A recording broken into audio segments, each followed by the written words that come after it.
For some people, it's an immersive experience, and for others, it's little more than a place to crash after a long day at the parks. Today, we're talking about our resort experiences on our 2020 Walt Disney World vacations. Welcome to Always Planning Disney, where planning is half the fun. I'm Melissa. And I'm Cheryl. On this channel, we talk through all the details that go into making our vacations magical. So I guess the place to start today is, where have you traditionally stayed over the years? You've taken lots and lots of Disney trips so far in your life. Do you have one resort you go back to every single time, or do you like to mix it up? What have you done?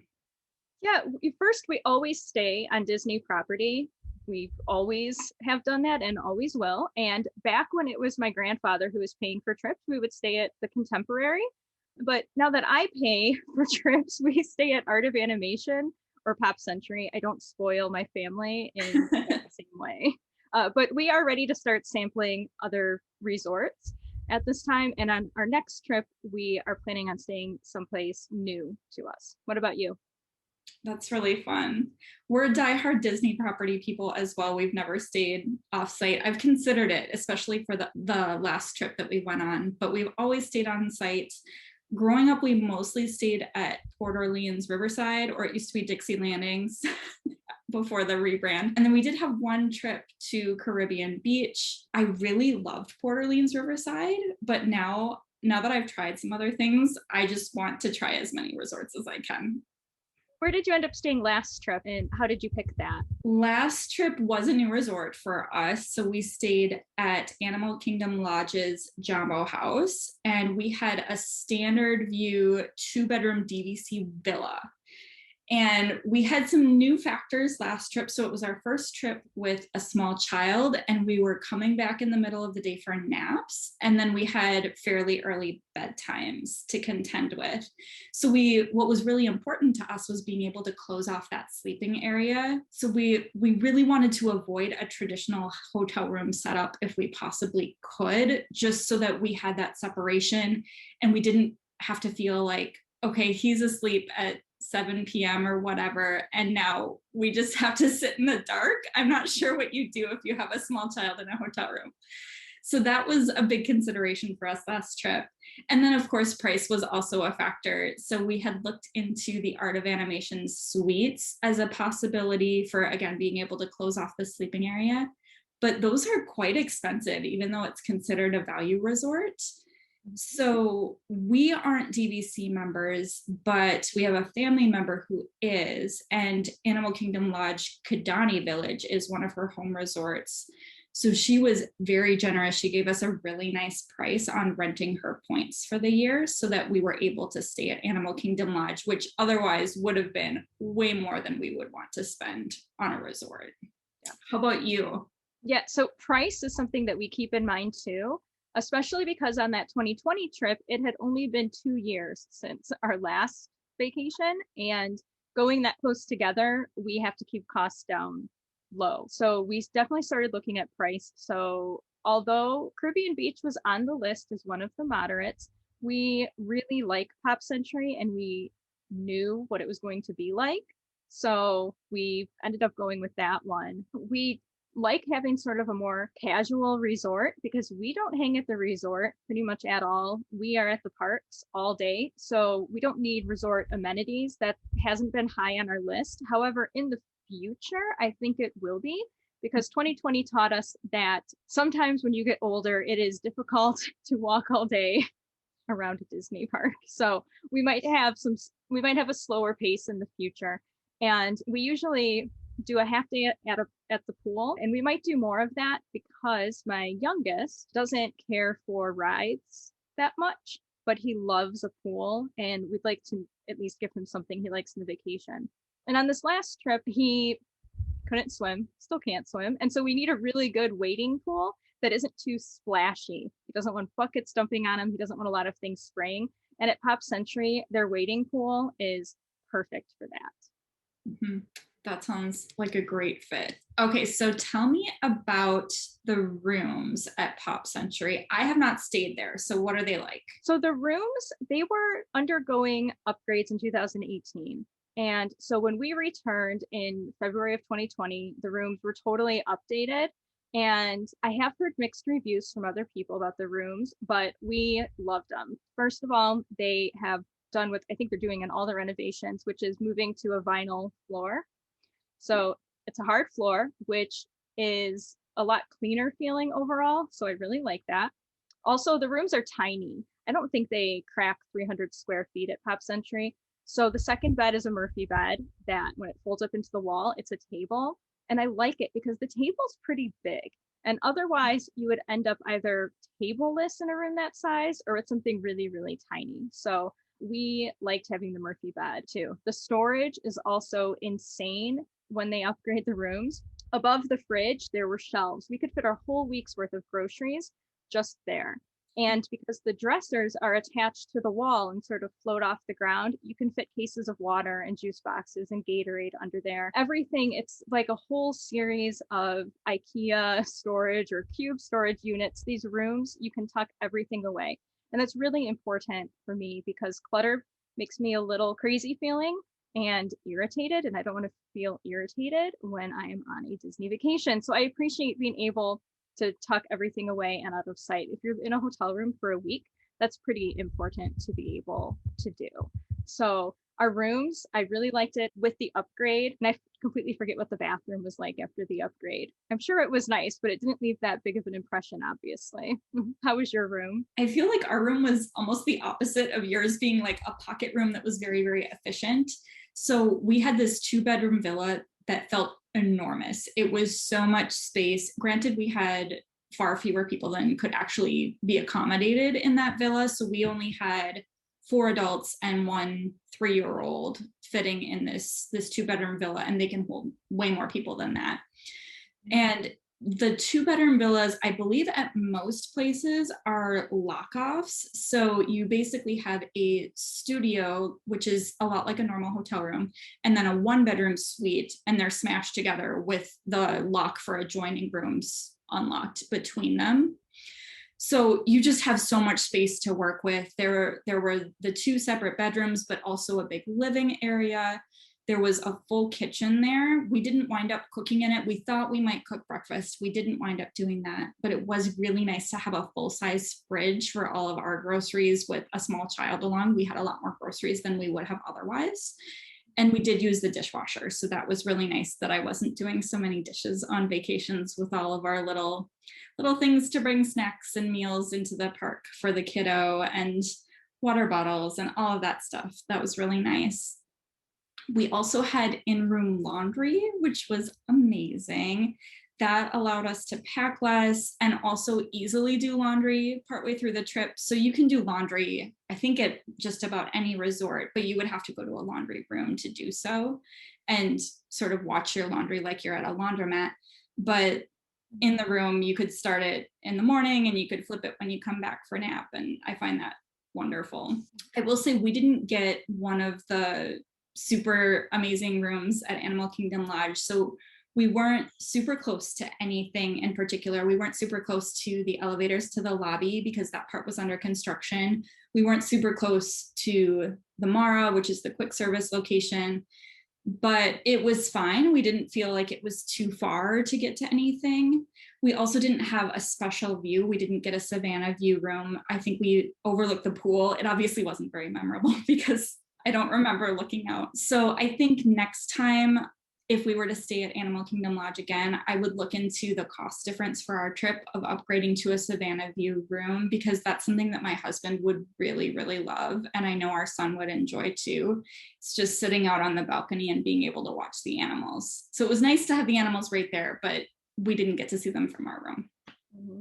And we didn't upgrade our location either, but that is because we have a Pop Century sort of, I guess it's a hack, it's a little trick, which is to request the 50s building, because the preferred rooms at Pop Century are in the 60s building because that's closest to the lobby and transportation. But if you request the 50s, that's the next closest. And so you're still near everything. Disney resorts can be huge, as you know, and we learned that at Art of Animation when we stayed in one of the Little Mermaid rooms. It's a long walk to get back to the lobby from there. So kind of knowing the distance of room to transportation and lobby is really important. And also, we really like the 50s building at Pop anyway, because we are down for anything that has sort of a 50s feel to it. It's a design choice we make on purpose. We love the bowling pin staircase.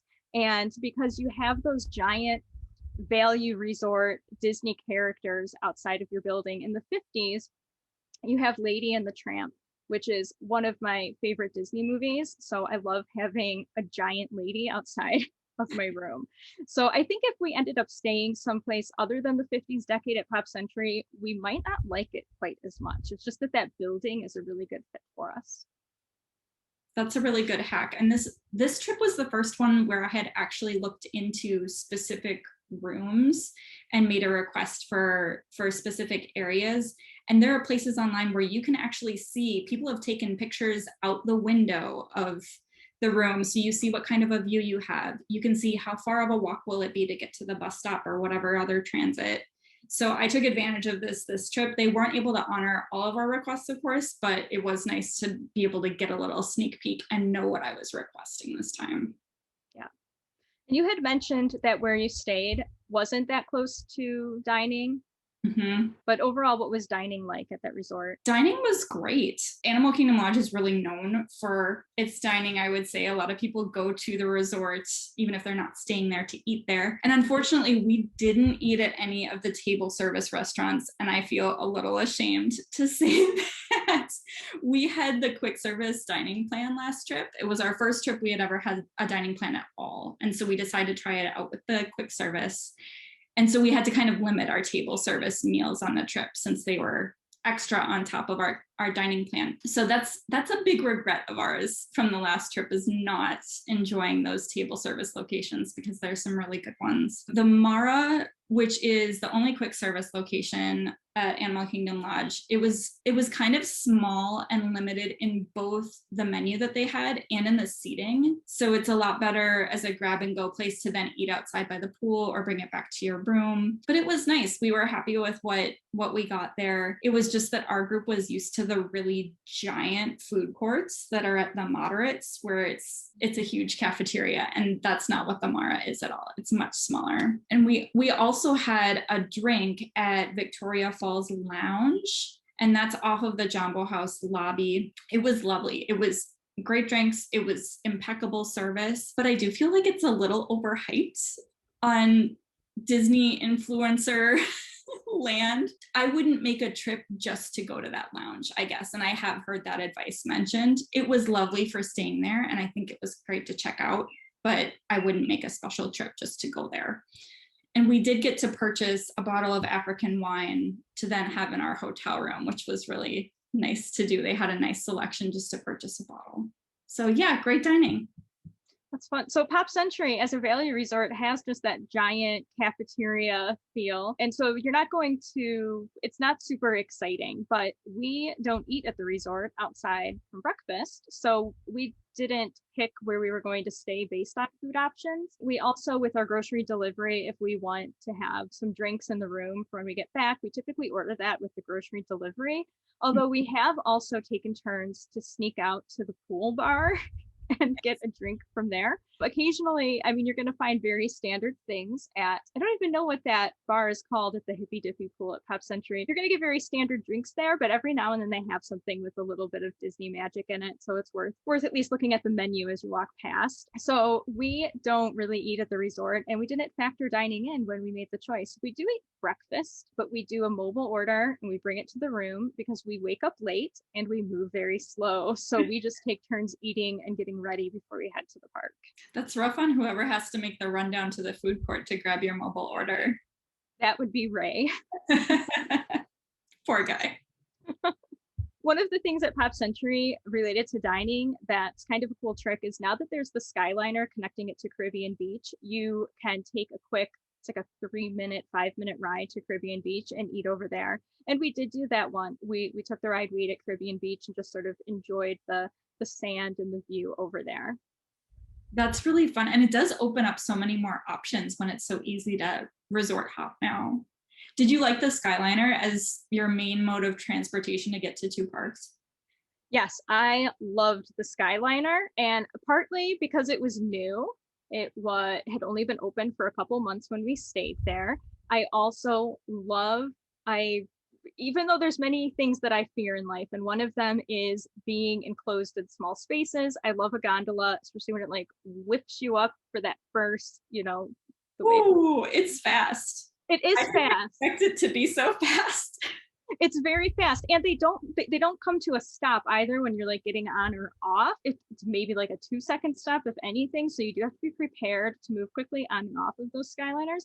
But I loved it as a mode of transportation because when we were there, and I know things are different with COVID restrictions where they are doing just one party per gondola, but I think there was only one time we used it where we were ever placed with another group. So typically we had it all to ourselves. We had that great breeze coming through from the cross ventilation, beautiful views of the Hourglass Pond. And it's a nice way to get to Epcot and Hollywood Studios. I think it's faster than the buses. So we really enjoyed that. And anytime we could take Skyliner, we did. Otherwise, at Pop Century, you just have the good old buses. We don't mind a Disney bus. It gets us where we have to go. We have never suffered long wait times ever, and it doesn't feel like it takes all that long to get anywhere. And at Pop Century, even though, well, Magical Express on its way out would drop both Art of Animation and Pop Century off as their sister resorts, the buses are separate. So other value resorts where they may stop at all three of them, Pop Century has its own. So it's pretty quick. We haven't had any problems with the buses. The only downside to staying at Pop Century regarding the buses is on your way out of the park, there's different bays where you go to your bus, and the value resorts are much farther away. So you're walking out of the park and Polynesian's right there, and Pop Century is, bay 44. And so it's just a little bit of an extra walk. But at the end of a long day, that can, I don't know, every foot counts when it's been a long day at the park. It does. Yeah. And so at Jambo House, are there any transportation options other than the buses? Only buses, which is really the biggest downside. It's one of the few deluxe resorts where bus is your only option. And it's right next to Animal Kingdom. So it would be nice if there were some sort of faster, or at least different, even if it's not faster, just something more exciting to take over to Animal Kingdom. But there's not. Bus is the only option to get around. I did hear in advance of our trip, a lot of people critiquing this resort because it's so far away from some of the other parks, especially the Magic Kingdom. We didn't feel like it took all that long to get there. Once you're on the bus, we didn't feel like it took all that long, even to get over to the Magic Kingdom. That wasn't a big problem for us. I think it was still under 20 minutes, and it went by really quickly because we were excited to get to the Magic Kingdom. Yeah, we've noticed that too. It might just be our excitement that makes all of the trips seem like they're much quicker. When I was thinking about this topic, I asked my daughter, do you feel like it takes a long time when we use the buses? And she said only when they're crowded and if there's not a place to sit. That we only hit on the way out because, again, we don't wake up all that early, so we do not rope drop anything, and we typically have the bus all to ourselves by the time we head to the park. Yeah, we had pretty good luck with that on the way to the park anyway. We only had one time where a bus to the Magic Kingdom was going to be really crowded, and we could have gotten on it, but we would have been standing. And because it was so far away, and because my mom has some mobility concerns, we decided to wait for the next bus so that she would be able to sit down. But actually, there was someone, I've never seen this before, there was a cast member out there sort of relaying information to transit or something, and she actually called a new bus for us right away. So we basically had our own taxi to get to the Magic Kingdom that morning. It was amazing. That is so nice. Yeah. And that's one of the things. So when we choose to stay on property, those are the things that really make it worth it. The ease of transportation, and just knowing that everybody who is working in that hotel, they're all Disney employees. They're all there to make your trip magical. That's one of the big reasons why we like staying on property so much. It's the customer service. And the transit, because I get very nervous about hotels in the area that have shuttles, but they're not in the Disney bus system or something like that. And I just wonder, how often are they actually going? Are they going to feel as convenient as the Disney bus system is? Or am I going to feel like we really should have been staying in an actual Disney resort? Yeah. I have heard that they don't run very consistently the way that a Disney bus is going to show up at some point, but rather they have a schedule where it's just these set times that they pick up and drop off. And also, much like staying at a value resort, some of those off-property places drop you off and pick you up pretty far away from the entrance gate. Yeah, I'll probably keep staying on property.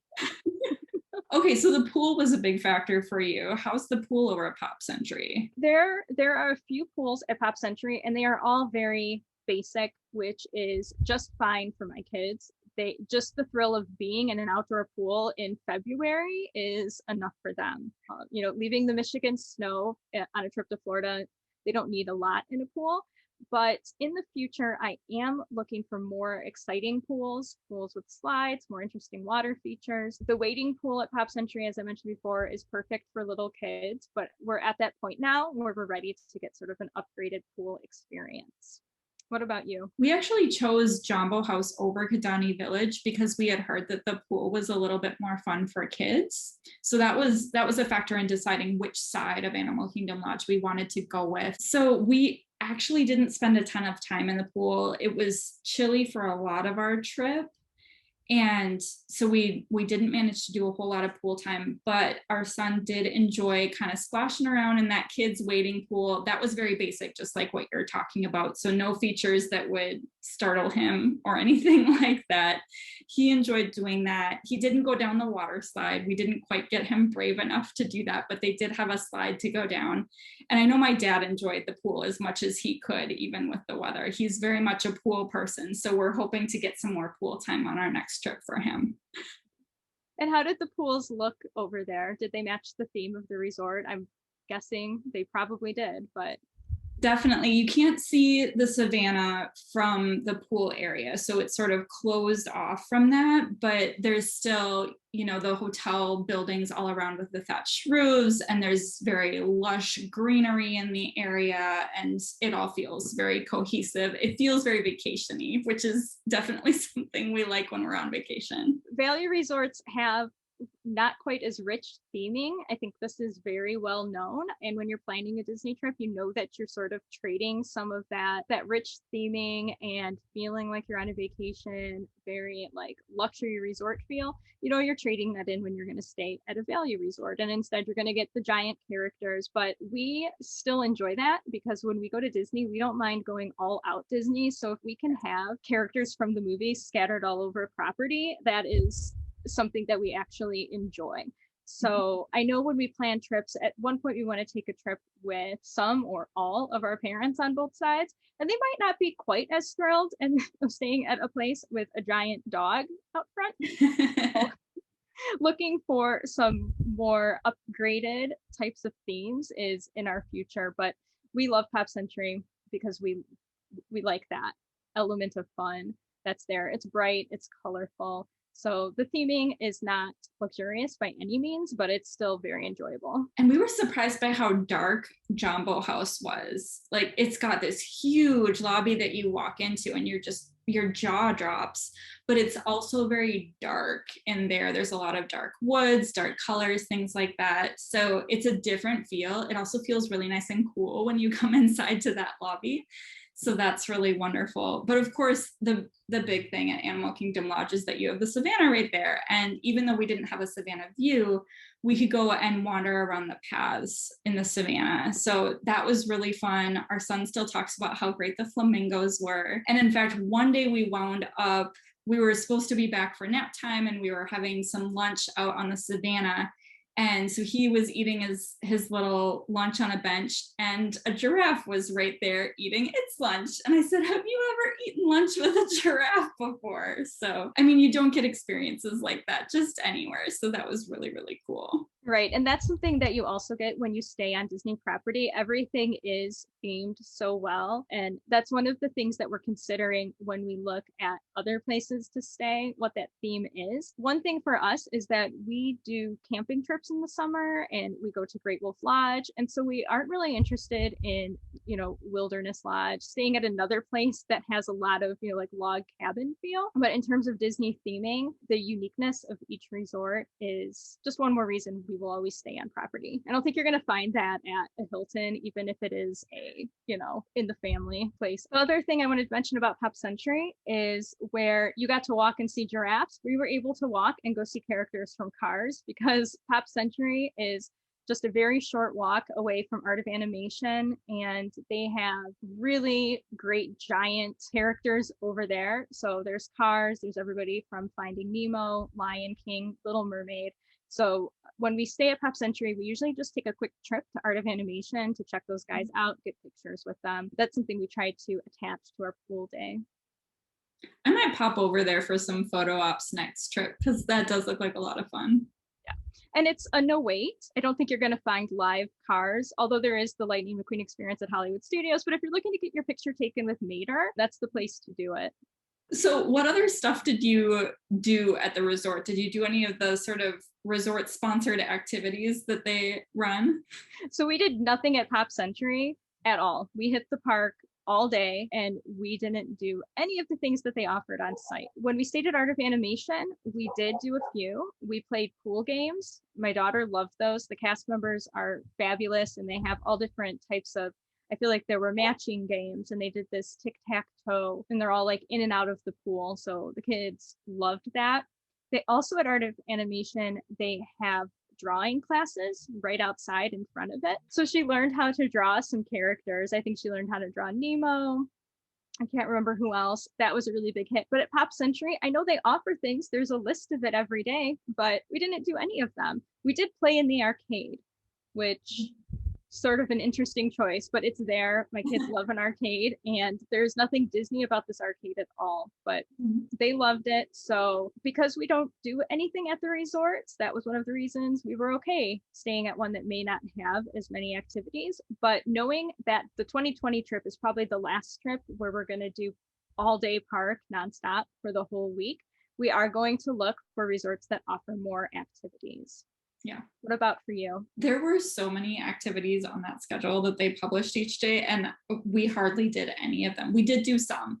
So oftentimes when we would come back into the resort for nap time or at the end of the day, there would be drum performances going on right in the lobby, which was really cool. I know there were some storytellers and things associated with that, and we were always just on our way to the room with a sleepy child. So that was more of an enjoy while you're walking type of thing for us. We did go one evening when we were there on the early side, there was story time in their kids center. And so we brought our son down for that. And it was a really cute story. There were some other kids there. The cast member was super nice. And so that was a fun, different thing to do at that time. And then when my husband and I took a date night one evening, my folks brought our son to do s'mores outside of the lobby. So they set up a little fire pit and they have s'mores, and he still talks about having s'mores at our resort. So that was clearly a huge hit.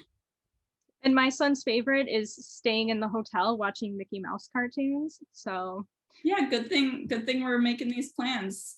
I know. It's great to find a week's worth of park tickets when the most exciting thing is watching Mickey Mouse in the hotel room. Yep. That sounds about right. Okay, so what's your overall verdict on Pop Century last trip? So for us, and for anybody who likes to go to the park all day and you do your dining in the park or at other resorts, Pop Century is great for the value. I think that Art of Animation next door is better in many ways, but as you mentioned earlier, Art of Animation, although it's considered a value resort, the pricing lately has not been. It's been much more like a moderate level. So if you're looking for a true value resort that is still going to get you 2 modes of transportation in and out of that resort and is going to have, I think, easier bus travel than the other ones, Pop Century is definitely the best choice. And for us at that price point, it worked perfectly. Going forward, we are going to try somewhere else. First, just to try it. And second, because I think we're ready to upgrade our resort experience and get some more of those amenities. But I'll probably have to go back just to visit Lady again because I love her so much. What about for you? What was your overall impression? Overall, we absolutely loved Animal Kingdom Lodge, but we don't feel like we really got to fully enjoy it last trip. It was a very busy trip because we were trying to fit in all of the park stuff around naps each day, and it was just a lot to cram into one trip. So we would love to go back again and be able to appreciate more of the resort itself. And I think that that's one of the things that really taught us that next time we have to schedule a rest day. It's not optional anymore, both for appreciating our resort, but also for resting our bodies. Oh yeah, definitely. We felt the exact same way. Thanks so much for tuning in, and let us know in the comments where you stayed on your last Disney trip. In our episode so far, we've been talking through the details of our last trips, but in our upcoming episodes, we'll get into our top resort options for the trips we're planning now. So be sure to stay tuned and subscribe. Bye. Bye.